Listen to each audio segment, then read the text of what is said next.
Bismillahirrahmanirrahim. Assalamualaikum warahmatullahi wabarakatuh. Alhamdulillahirabbil alamin. Wassalatu wassalamu ala asyrafil anbiya wal mursalin wa ala alihi wa sahbihi ajma'in. Rabbi shrah li sadri wa yassir li amri wa hlul 'uqdatam min lisani yafqahu qawli. Wa anaka la ilma lana illa ma 'allamtana innaka antal alimul hakim. Amma ba'd. Alhamdulillah, tuan-tuan sidang jemaah yang dirahmati Allah sekalian. Pertama, mari sama-sama kita panjatkan syukur kepada Allah Subhanahu wa taala. Kerana kita sentiasa kena menjadi orang yang bersyukur dengan masa yang diberikan kepada kita. Alhamdulillah, kan? Depan saya ni 73. Saya pun 73. Kena bersyukurlah dengan masa yang Allah berikan kepada kita. Dalam Al-Quran Allah sebut, wa qalilun min ibadaka syukur. Sangat sedikit daripada hamba-hambaku yang bersyukur. Jadi mudah-mudahan kita dari golongan yang sedikit itulah, ya, yang sentiasa bersyukur kepada Allah Subhanahu wa taala. Menikmati masa yang diberikan kepada kita dengan sebaik-baiknya untuk menjadi bekalan kita di hari akhirat, insya-Allah. Baik, kita sambung bacaan kitab Mustikah Hadis kita, iaitu hari itu kita bincang tentang fasal yang kedua dalam kitab ini, membersihkan tauhid dari sebarang syirik. Dan kita dah ambil beberapa terjemahan ayat Al-Quran yang mana Allah Subhanahu wa taala melarang keras, kepada hamba-hambanya yang beriman, kemudian lepas itu syirik dengan Allah Subhanahu wa taala. Jadi pada malam ini kita ambil hadis Nabi SAW yang dinukilkan dalam kitab ini, iaitu hadis yang kelima daripada bab ini. Hadisnya berbunyi, ini merupakan ancaman yang bahaya kepada orang syirik, orang yang punya sifat syirik ini. An Abdullah bin Mas'ud radhiyallahu anhu qala Rasulullah sallallahu alaihi wasallam, man mata yusyrik billahi syai'a dakhala an-nar. Ringkas saja sebutan Rasulullah sallallahu alaihi wasallam. Dari Abdullah bin Mas'ud radhiyallahu anhu katanya, Rasulullah sallallahu bersabda, siapa mati, man mata, siapa mati dalam keadaan ia melakukan sebarang syirik, yusyrik billahi syai'a, dengan sesuatu terhadap Allah, dakhalal nar, masuklah dia ke dalam neraka. Ini ancaman kepada orang yang syirik.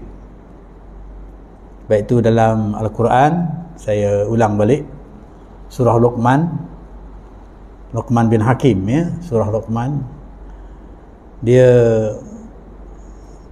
Allah menceritakan tentang Luqman bin Hakim ni, tentang betapa beratnya ataupun dikatakan syirik itu, dosa syirik itu sangat besar, sampai dia menasihatkan anaknya. Dalam ayat 13 surah Luqman disebut, wa idza qala Luqmanu libnihi wa huwa ya'iduhu ya bunayya la tusyrik billah inna syirka zulmun azim. Luqman bin Hakim kata, ya, kata Allah Subhanahu wa taala kepada anak dia, nasihatkan anak dia, ya bunayya, wahai anak suruh, dia kata, yang kesayanganku. Dinasihatkan, dia kata, la yusyrik billah, jangan kamu syirik kepada Allah, kerana syirik kepada Allah itu merupakan satu kezaliman yang sangat besar. Zalim, ya, satu kezaliman, bukan satu keadilan, ya. Adil ni maksudnya menyembah Allah tu adil lah, meletakkan di tempat yang sewajarnya, sebab Allah itulah yang patut disembah, kan? Itu adil lah kita. Tapi kalau kita syirik dengan Allah, maka kita tak adil. Sebab kita meletakkan Allah tu dari segi uluhiyah, dari sifat uluhiyah dia, maka dialah orang yang berhak untuk kita sembah, ya. Baik, dalam maksud hadis ini jelas siapa yang syirik maksudnya dia masuk neraka. Na'udzubillah. Kita harap kita bukan daripada golongan inilah, ya, sebab kita dah meletakkan diri kita dalam golongan orang yang dipilih oleh Allah Subhanahu wa taala, iaitu orang yang melafazkan asyhadu an la ilaha illallah wa anna muhammadar rasulullah. Kita dah beriman, kita dah yakin, kita percaya bahawa Allah itulah Tuhan kita dan Nabi Muhammad itu bersuruh kita. Baik, itu apa cerita dalam kitab ini? Hari yang kelima ni nak menerangkan kepada kita tentang akibat ataupun kebinasaan bagi orang yang melakukan syirik kepada Allah Subhanahu wa taala. Kebinasaan itu ialah dakhalal nar, maksud masuk neraka. Jadi kita tak ada pilihan, ya. Kita tak boleh, kita mesti larikan diri kita daripada mensyirikkan Allah Subhanahu wa taala. Huraian daripada kitab ini diceritakan syirik ialah mempersekutukan sesuatu dengan Allah Ta'ala pada sifat uluhiyahnya atau sifat rububiyahnya. Mana kita mensekutukan, menyamakan Allah, ya, dengan sesuatu yang lain, dengan apa sajalah yang ada di atas alam ini, menyamakan Allah dengan yang lain dari segi sifatnya, iaitu sifat uluhiyahnya, sifat satunya, qul huwallahu ahad. Itu satu, bukan dua, bukan tiga, ya, bukan trinity. Kalau Kristian dia kata trinity, kan. Satu saja, itu uluhiyah, maksudnya sifat Allah Subhanahu wa taala. Allahus Samad, ya, ayat itu, ayat tauhid tu, ya, Allah tempat kita memohon segala hajat kita. Itu Allah, sifat Allah, sifat yang memiliki segala-galanya, segala hajat, tak boleh lain melainkan Allah Subhanahu wa taala. Lam yakul lahu, kemudian lam yalid wa lam yulad, sifat Allah, uluhiyah dia, maksudnya dia tak beranak dan tidak diperanakkan. Itu ya. Kemudian walam yakun lahu kufuwan ahad, tidak boleh, yang dalam masuk bab syirik tadilah, tak boleh kita samakan Allah itu dengan sesuatu yang lain, ya. Okey, itu ayat yang menjelaskan kepada kita tentang ketauhidan Allah SWT, tauhidan Allah Subhanahu wa taala. Itu ayat Al-Quran, sifat uluhiyah Allah Azza wa Jalla, ya, maksudnya, dan juga sifat rububiyah. Rububiyah ni maksud sifat, kita katakan urusan Allah Subhanahu wa taala, berkuasa dia, ya, mentadbir, kita katakan menguruskan sesuatu benda, itu sifat mengurus dia. Kuasa Allah tu berkuasa, kuat Allah tu kuat, itu sifat, ya, sifat. Dari segi mengurus, bagaimana dia menjadikan sesuatu benda tu kemudian dia uruskan, ya. Itu kita tak boleh menyamai Allah Subhanahu wa taala. Baik, tengok dalam sifat ni, dan kita terangkan, dia kata sifat uluhiyah, iaitu Allah Azza wa Jalla, ialah sifatnya berhak disembah. Itu sifat uluhiyah dia, maksudnya menafikan yang lain. Yang lain tu kita nafikan, kita tolak, hanya Allah saja. Betul tak? Asyhadu an la ilaha illallah, kita nafikan yang lain. Kalau orang-orang musyrikin Mekah tu diminta menafikan berhala-berhala yang ada di Kaabah yang disembah tu, itu bukan Tuhan, itu berhala, itu makhluk, ya. Allah bukan berhala itu, ya. Allah ialah sifatnya yang tadi, ahad tadi, ya, sifatnya lam yalid wa lam yulad tadi, itu Allah, ya. Jadi Allah tu dia, hak dia patut disembah, itu hak Allah tu. Maka kita wajib kena sembah dia, sebab dia merupakan zat yang berhak untuk mendapat sembahan daripada kita, dan hak yang wajib kita cintai dia. Kita kena cintai dia, kena sayangi dia dengan rahmat, dengan nikmat yang dia bagi kepada kita. Maksudnya kalau rahmat, nikmat yang dia bagi kepada kita tu menyebabkan kita tak mencintai dia, itu something wrong lah maksudnya, ya. Jadi sebab Allah, ya, Allah menjadikan manusia ni, rahmat dia ialah kasih sayang, mencintai antara satu dengan yang lain. Jadi Allah tu mencintai kita, kan? Kemudian kita kena patuh segala perintahnya. Bila kita dah beriman dengan dia, maka kita kena patuh pada perintahnya, ya, kena beri perhatian kepada dia, ya, tak boleh kita sambil lewa dan sebagainya. Itu dia perhatian yang sepenuh-penuhnya, ya, dalam usaha kita nak mendapat kebaikan, sebab kebaikan tu dari Allah, ya, dan kita nak menolak segala malapetaka, keburukan, dan keburukan tu juga dari Allah, kan? Itu maksudnya yang kita berhajat, maksudnya orang yang berhak ataupun yang berhak mendapat pujian, yang berhak mendapat sanjungan, yang berhak untuk dipuji, disembah, iaitu Allah Subhanahu Wa Taala. Dan dia juga merupakan orang yang berhak untuk kita mencintai atas segala nikmat yang dia bagi kepada kita. Kemudian sifat rububiyah pula ialah sifat mentadbir dan menguruskan cara menjaga dan melihara. Sifat Allah SWT tu dia mengurus, dia menjaga, kemudian dia memelihara sesuatu benda yang dia bagi jadi, ya, macam kita ni Allah SWT jadikan kita, kemudian diurusan kita, dia jaga kita, begitu. Apa keperluan kita, bagaimana dia nak mendidik kita, ya, sebagai menjadi hamba Allah yang baik, kita kata, ya, dengan ciptaan dia kepada kita itu, dia nak kita jadi begini-begini, yang baik, kan? Itu semuanya itu Allah yang uruskan, Allah yang tadbirkan, Allah yang uruskan, ya. Jadi mana segalalah apa yang diciptakannya, iaitu dia katakan dengan mengadakan segala keperluan yang dihajati oleh wujud tiap-tiap satu itu. Maksudnya kalau dijadikan manusia tu, apa yang manusia hajat?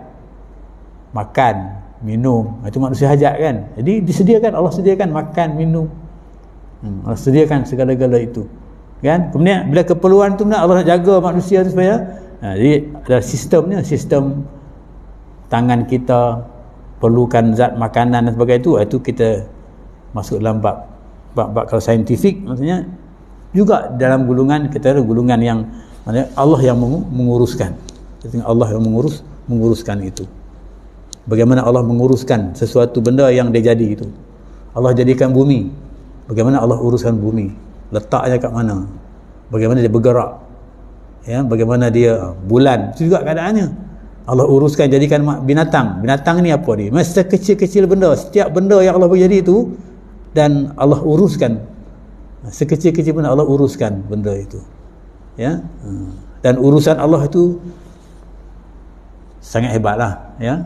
Benda yang besar maknanya tentulah keperluan yang besar. Kalau kita pakai kereta besar, kan, tentulah dia punya keperluannya besar, pengisian keperluan dia besar. Pakai kereta kecil begitu juga, kan. Tapi yang hebat lagi ni, kadang-kadang Allah SWT bagi jadi manusia.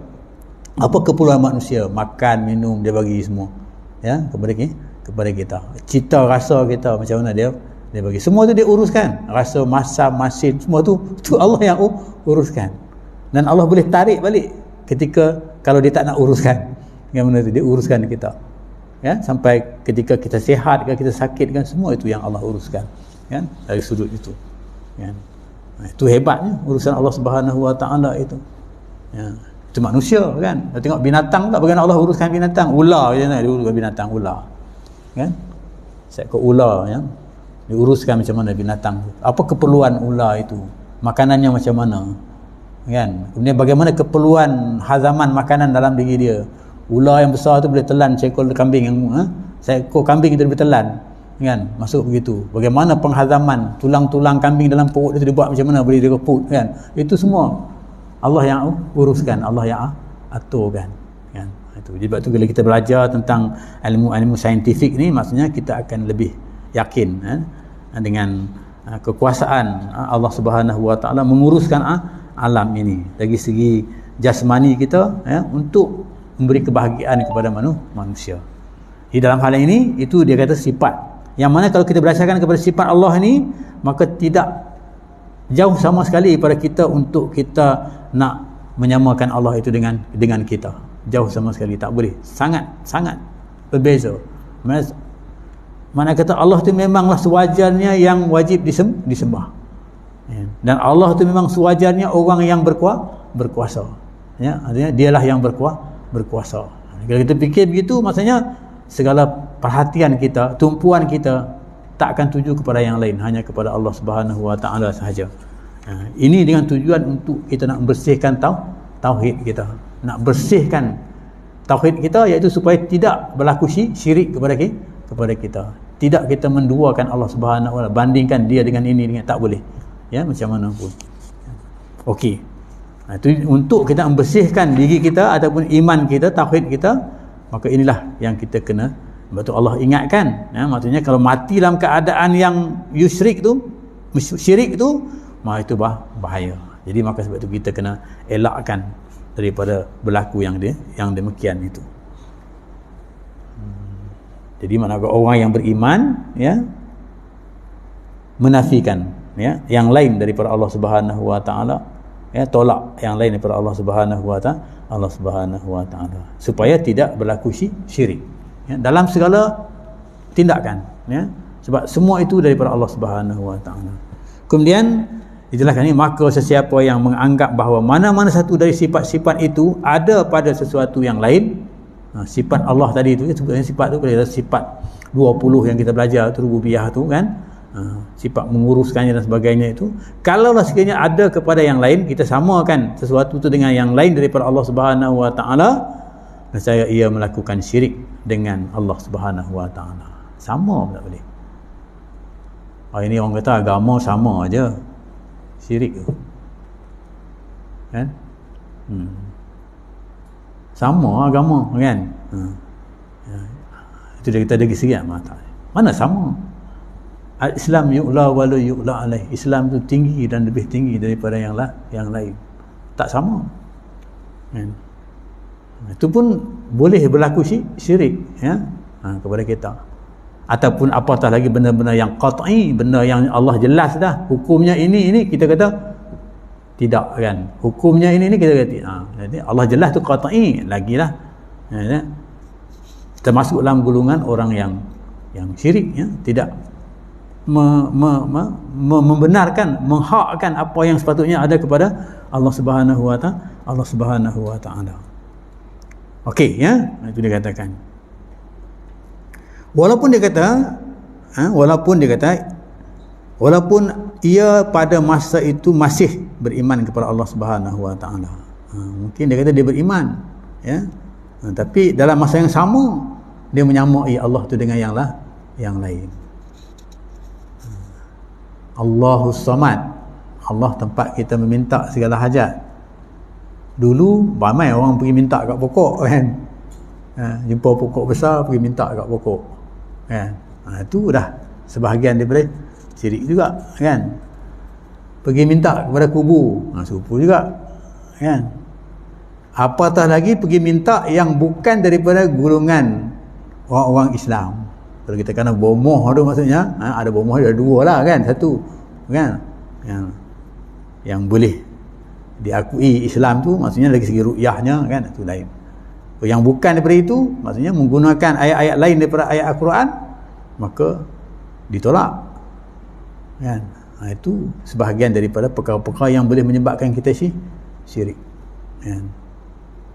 Baik, ya, itu sampai setakat itu kita tengok. Jadi kita hati-hatilah, ya, dalam hal ini. Dulu kita masa kecil, saya ingat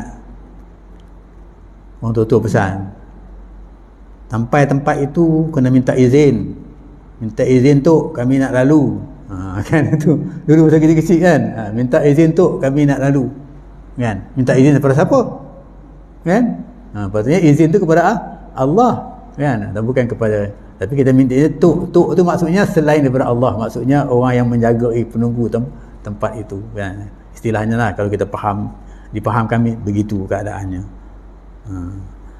Okey, ya. Tentang ini dia kata, tentang perkara ini, kadang-kadang orang sebutlah, dia kata dia beriman, tapi dalam masa dia beriman tu juga dia tak sedar, dia buat perkara-perkara yang menyebabkan dia tu berlaku syirik kepada dia. Allah jelaskan dalam Al-Quran yang berbunyi wama yu'minu aksaruhum billah illa wahum musyrikun. Itu ayat surah Yusuf ayat 106 yang bermaksud meskipun kebanyakan mereka beriman kepada Allah, mereka kata mereka ni beriman kepada Allah Subhanahu Wa Taala, ayat sebut dalam Quran tu, mereka kata beriman dengan Allah Subhanahu Wa Taala, dalam pada itu mereka tidak sunyi dari perbuatan syirik. Mereka tak sunyi dari perbuatan, mereka sentiasa melakukan perkara syirik. Ayat Allah sebut dalam Al-Quran itu, wa ma yu'minu aksaruhum billah illa wa hum musyrikun. Ada juga daripada kalangan mereka yang musyrik. Jadi itu satu cara lah, yang bagaimana kita nak mengelak kan. Nak kata kena berhati-hati betul lah dalam keadaan ini, kan? Dengan itu dia kata nyatalah amat buruk seseorang mendewa-dewakan, masuk kepada yang tadi, tadi kepada pokok yang mendewa-dewakan sebarang makhluk dengan mengasihinya ataupun mengikut perintahnya. Kita mendewa-dewakan seorang makhluk, ya, seorang orang tertentu lah, ya, dengan kita orang kata mengasihi dia, sebab yang dikasih itu sepatutnya Allah Subhanahu Wa Taala, kan? Bukan orang itu, tapi kita mendewakan dia begitu sampai kita ikut segala perintahnya, ikut segala perintahnya, ya. Macam mana dia nak taat Allah tu, dia ikut perintah Allah, dia sembahyang, kan? Dia ikut perintah Allah, dia sembahyang, dia taat kepada Allah, kemudian dia mencintai Allah, dia katakan, dia ikut segala perintah. Tapi dalam masa yang sama tu, maksudnya dia kasih tu ataupun dia memberi perhatiannya itu kepada orang lain, dia menyamai, maksudnya begitu, ya, dalam menyamai, ya, yang lain daripada Allah Subhanahu Wa Taala, Allah Subhanahu Wa Taala, Allah Subhanahu Wa Taala. Kerana apa? Kerana mengharapkan sesuatu benda, hajat lah, macam tadi dia mohon itu hajat, kan, nak hajat sesuatu. Sebab hajat yang boleh ditunaikan ialah Allah Subhanahu Wa Taala, kan? Tapi dia memohonkan sesuatu hajat. Itulah yang berlaku, yang maksudnya dikatakan sebahagian daripada syirik juga, maksudnya kita muliakan orang sampai lebih lah, maksudnya, ya. Banyaklah hari ini yang kita tengok jaiz, ya, yang haramkan kumpulan-kumpulan yang begitu. Kalau kita tengok dulu Ayah Pin, kan, itu kumpulan yang macam itulah, ya. Kemudian Nabi Azhar di Gombak dulu, kan, bagaimana orang tu mengagungkan dia, mana kata dah memuliakan, membesarkan dia tu, ya, sama dengan kita katakan Nabi, sama dengan Nabi, bahkan begitu, kan. Itu yang berlaku lah, kan. Kecuali kita tahu makhluk itu, ya, atau cara tersebut ataupun cara yang makhluk itu, dikatakan diharuskan oleh Allah Subhanahu Wa Taala menggunakan, istilahnya menggunakan sebagai jalan, sebagai wasilah, ya, orang tertentu jalan, ya, sebab atau alat untuk mencapai maksudnya itu, itu sebagai alat, itu dibolehkanlah, ya. Sebagai alat, macam kita katakan dari segi, kalau kita nampak mudah hari ni orang minta ubat lah, berdoa, kan, berdoa minta ubat, kan, kepada orang-orang yang tertentu, orang alim, ya, dan sebagainya, dengan tujuan untuk nak menyembuh penyakit itu dengan ru'yah itu, dengan ayat-ayat Quran yang dibaca dan sebagainya, kan. Itu diizinkan lah, ya, dari sudut ru'yah itu, yang bukan menggunakan ayat-ayat lain daripada ayat Al-Quran. Sebab ini pun pernah berlaku lah, ya, macam Nabi dia pernah kena sihir. Bila dia kena sihir, kemudian, ya, Allah kirimkan malaikat Jibril datang kepada dia, ya, bagi tahu bahawa dia kena sihir, dan dia, ya, baca ayat-ayat ini. Dengan dia baca ayat itu, maka sihirnya akan hilang, iaitu dia akan tak sakit lagi, ya. Jadi tali-tali yang diikat oleh orang-orang Yahudi yang diletakkan di bawah perigi itu diambil, kemudian dibaca ayat itu, maka dengan ru'yah ayat itu diterungkai, kan. Itu adalah dalilnya, kan. Itu jalan-jalan yang dibolehkan, maksudnya menggunakan sebagai wasilah kepada orang-orang yang tertentu lah. orang-orang yang kita anggap dia menggunakan ayat-ayat Al-Quran, ya. Kalau selain daripada itu, maka tak boleh. Kalau saya masa kecil dulu kat Kedah pergi jumpa bomoh siam, itu lagi tak boleh lah. Kan? Bomoh siam, kan? Bomoh siam minta macam-macam lah, minta sakit, nak hilangkan sakit dan sebagainya, kan? Itu tak boleh, kan? Itu antaranya, kan? Ada benda yang boleh, benda yang tak boleh, kan? Jadi sampailah dia kata dalam hal ini yang disebutkan di sini, dia katakan demikian juga, dia kata amatlah salahnya menerima sebarang undang-undang dan peraturan. Ini lagi dalam lah, kan? Menerima undang-undang dan peraturan atau hukum hakam yang diada-adakan oleh yang lain dari Allah Subhanahu wa taala. Kan? Jadi hukum hakam yang kita buat tu maksudnya, ya, lain daripada Allah Subhanahu wa taala. Ini sangat kajian kena hebatlah, maksudnya kena begitulah, ya.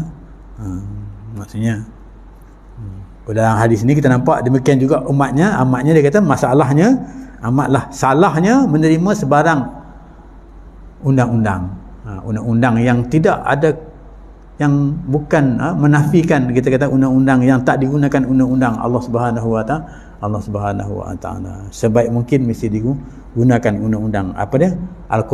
Al-Quran lah, ya, yang Allah tentukan dalam Al-Quran itu, kan? Itu antaranya lah, dia kata. Ini juga digolongkan dalam golongan yang maksudnya menuju kepada syirik, ya. Itu tak menggunakan hak-hak yang sepatutnya kita gunakan, yang Allah punya tak guna, kan? Tapi di sini ada kecualinya lah, maksudnya, ya.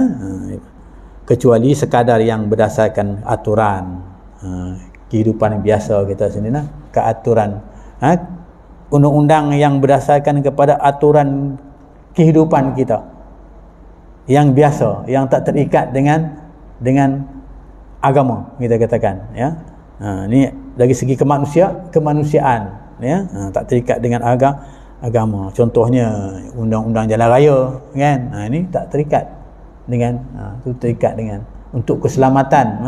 Untuk keselamatan juga ada hak tertentu, iaitu hak Allah nak kita selamat. Bagaimana nak selamat, kita kena ciptakan undang-undang supaya dia jadi selamat dalam perjalanan ataupun. Jadi ya, undang-undang jalan raya itu merupakan sebahagian daripada, ya, perkara. Tapi itu maksudnya manusia boleh atur bagaimana nak menguruskan dirinya, ya. Ataupun kenyataan ataupun pengajaran yang dibawa oleh Rasulullah sallallahu alaihi wasallam, ya, kenyataan ataupun pengajaran yang dibawa oleh Rasulullah sallallahu alaihi wasallam, ya. Maksudnya undang-undang yang dibawa oleh Allah, oleh Rasulullah sallallahu alaihi wasallam.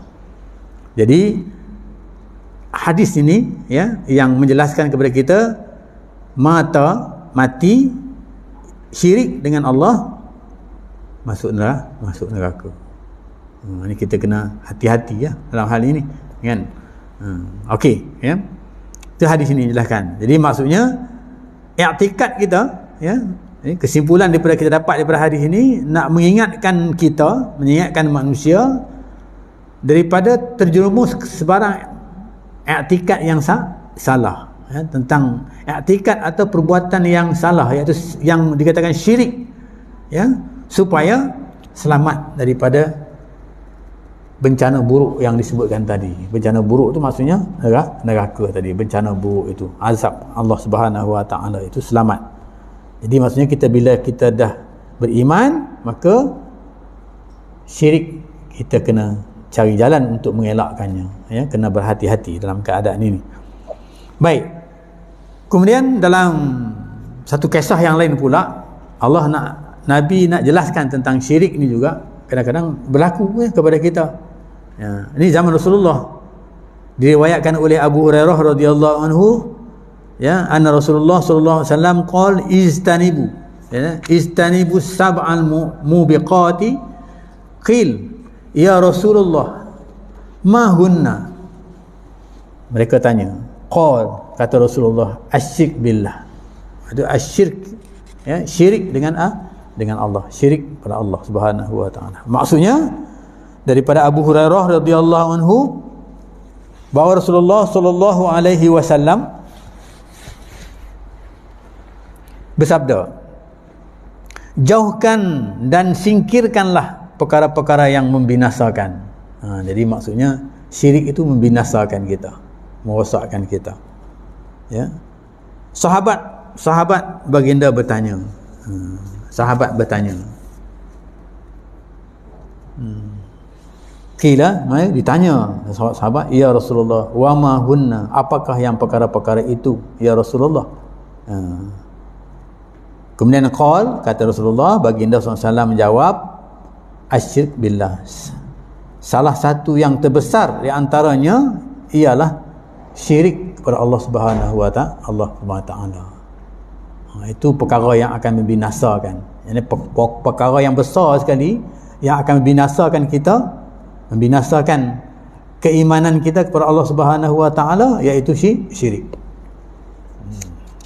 Seperti mana yang Rasulullah SAW jelaskan dalam hadis ini, ya. Jadi hadis yang ke-6 yang ini, ya, supaya kita ni jauh daripada syirik dalam segala bentuk. Tadi sebutkan bentuk manusia, dalam bentuk peraturan tadi, ya, bentuk kepada seseorang itu kena bentuk kepada peraturan, bentuk kepada pemujaan, apa sajalah. Maknanya kita menyamai Allah itu dengan sesuatu.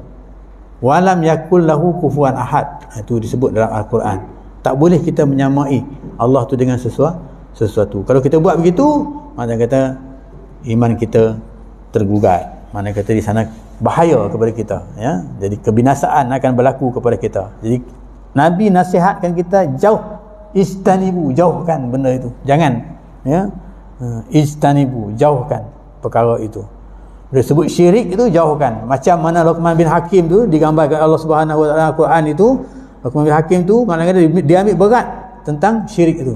Dia cakap dengan anak dia, orang yang paling dia sayang.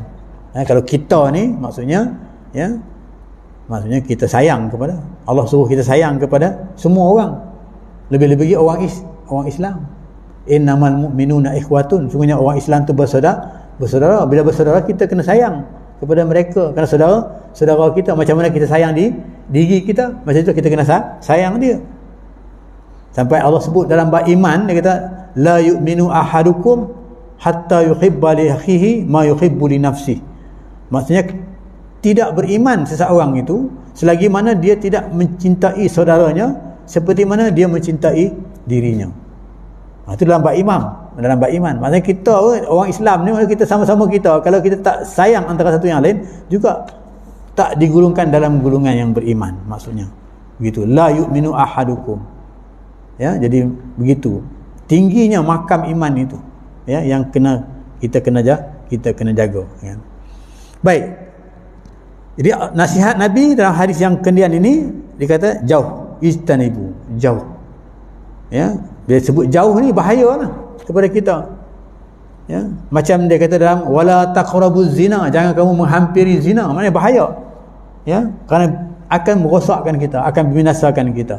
Bukan binasakan kita di dunia sahaja, kerana kita merosakkan zuriat orang lain, ya, maksudnya, ya, bahkan kita akan sampai kepada hari akhirat kita juga akan binasa atas kesilapan yang kita lakukan. Baik, setelah kita mengetahui setakat mana buruknya akibat syirik tadi, diceritakan buruk akibat syirik tadi itu, ya, iaitu jalan neraka lah maksudnya syirik itu. Maka dengan ini kita diperintah supaya menjauhi dan menyingkirkan segala jenis syirik terhadap Allah Subhanahu wa taala, sama ada yang nyata ataupun yang tersembunyi. Syirik ni ada dua, satu yang nyata, satu yang tersembunyi. Yang nyata tu jelaslah tadi kita katakan, ya, dia menyamakan Allah itu dengan sesuatu, ataupun apa dia kuasa Allah dan sebagainya, hak milik Allah semua tu, dia menyamakan dengan sesuatu, kan. Jadi syirik itu dua, satu syirik yang nyata, satu syirik yang tersembunyi. Syirik yang besar, yang nyata lah, atau yang nyata, ya, iaitu ialah mempunyai adanya sesuatu yang setara dan sebanding dengan Allah Subhanahu wa taala. Setara, sebanding. Tak boleh kita bandingkan. Yang ditujukan kepada doa permohonan. Ini biasanya kan? Kita minta kepada orang lain. Ya, seolah-olah orang lain yang boleh bagi hajat kepada kita, kan. Itu doa permohonan. Yang diuntukkan kepadanya satu-satu cara ibadat, dan yang ditakuti bala bencananya. Misalnya kerana dia nak takut bencana tu kan tiba, dia minta tolong, dia kata ni hujan nak turun ni, takut hujan turun, tolong jampikan, tolong buatlah macam-macam mana supaya jangan hujan turun. Contohnya, sedangkan hujan tu hak Allah SWT kan.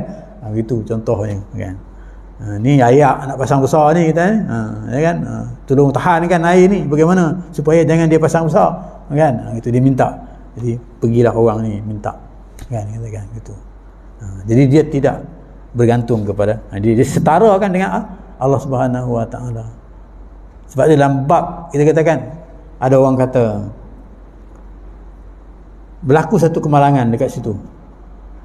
Kemudian dia cakap nasib baik aku tak ada kat situ. Dia kata begitu, nasib baik aku tak ada kat situ. Itu pun sebahagian daripada syirik khafi lah, syirik yang kecil. Dia kata nasib baik aku tak ada kat situ. Dia kata. Jadi maksudnya diserah kepada yang lain lah maksudnya.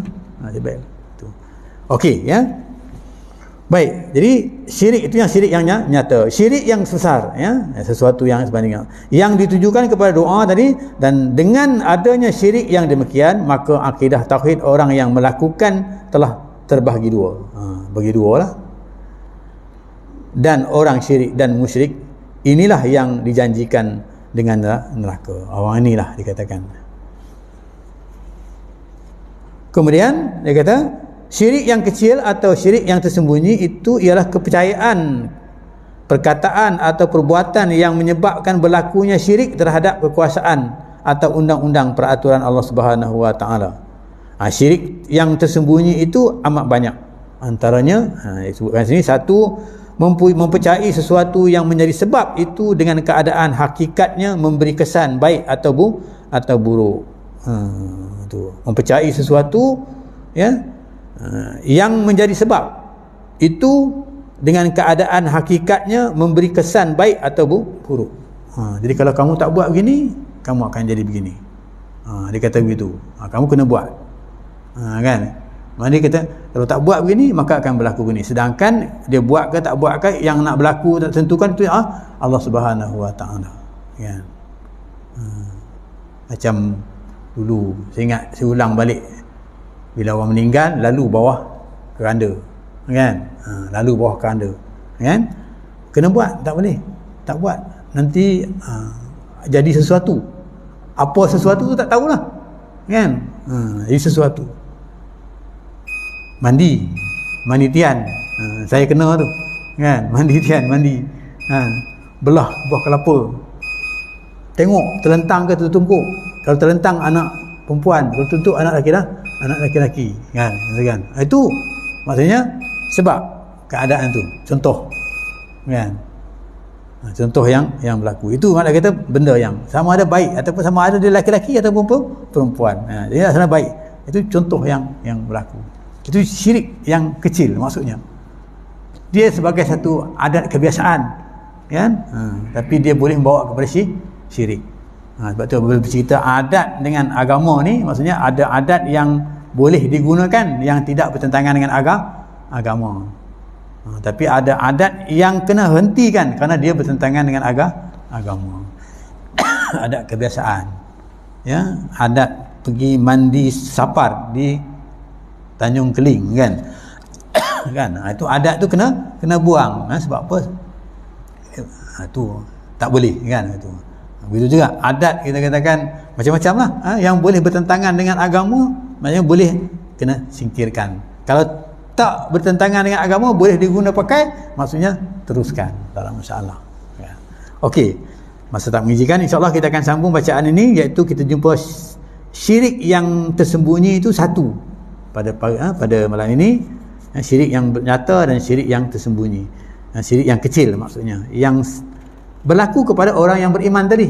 Kita tu beriman, kita semayang, kita macam kita beriman lah, tapi dalam masa yang sama kita buat benda yang macam ini, kita tak sedar kita tak sedar benda itu dia sebahagian daripada syirik, yang syirik khafi lah, syirik yang tersembunyi kan, tak sedar. Jadi dalam hal ini untuk menguatkan iman kita lagi, maka kita kena tolak lah benda-benda yang macam ini, yang akan boleh mendatangkan kata bahaya yang disebutkan tadi, binasa tu maksudnya Nabi sebut jelas masuk masuk neraka Allah Subhanahu Wa Taala. Dan syirik kecil ni pun kalau boleh melibatkan akidah, maka dia akan jadi binasa juga. Kecil saja tapi dia boleh melibatkan akidah, itulah lari, kita katakan tak boleh. Akidah yang kita meyakini Allah Subhanahu Wa Taala dengan rukun iman itu, ya, dia lari daripada itu, maka dia akan jadi binasa kepada kita. InsyaAllah kita akan sambung dalam siri yang berikutnya, iaitu tentang syirik yang tersembunyi ini. Ya, dalam kitab ni ada tulis ada 7, ya, digambarkan ini. InsyaAllah kita akan sambung yang 6 lagi yang akan datang.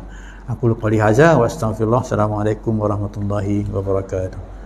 Bismillahirrahmanirrahim. Alhamdulillahirabbil alamin. Wassalatu wassalamu ala asyrafil anbiya wal mursalin wa ala alihi washabbihi ajma'in. Allahumma ja'al jam'ana hadza jam'an marhuma wa tafarruqan ma'suma. Rabbana atina fid dunya hasanah wa fil akhirati hasanah wa qina azabannar. Alhamdulillahirabbil alamin. Qabbalallahu minkum.